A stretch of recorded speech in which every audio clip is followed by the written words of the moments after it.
शेतकऱ्यांच्या मुद्द्यावरून बच्चू कडू आक्रमक 11 तारखेला प्रहार संघटनेचं राज्यव्यापी आंदोलन आमदारांच्या घरासमोर मशाली पेटवून आंदोलन करणार। साई भक्तांना मिळणार 5 लाखापर्यंत विमा संरक्षण गुढीपाडव्याच्या दिवशी साई संस्थांची मोठी घोषणा।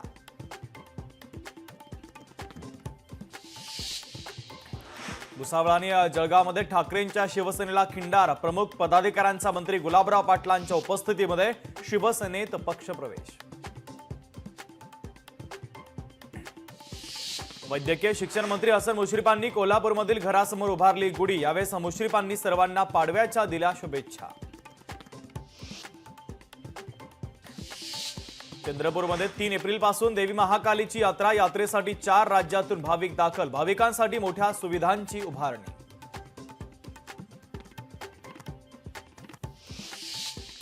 मुख्यमंत्री देवेंद्र फडणवीसांनी गुढीपाडव्याच्या निमित्तानं त्यांच्या नागपूर येथील शासकीय निवासस्थानी गुढीची पूजा केली। पूजा करत हिंदू नववर्षाचं केलं स्वागत।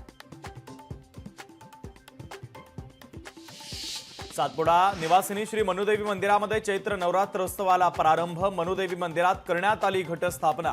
दर्शनासाठी राज्यभरातून भाविकांची मांदी आली।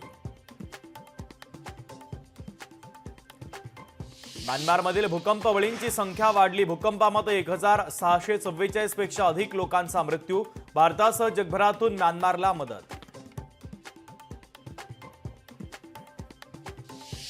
बुलडाण्यामध्ये पोलीस कर्मचाऱ्याचा संशयास्पद मृत्यू। बुलडाण्याच्या देऊळगाव राजा येथील घटना। कारमध्ये मृतदेह आढळल्यानं खळबळ। जळगावच्या पाचोरामधील ट्रॅफिक पोलिसाचा ट्रक चालकाकडून पैसे घेतानाचा व्हिडिओ व्हायरल। या प्रकरणी पोलीस दलात खळबळ।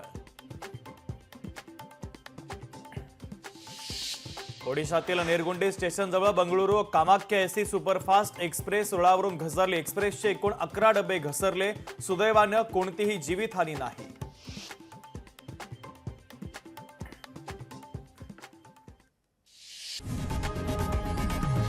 लोकशाही मराठी ऐका, पहा, जागरूक रहा।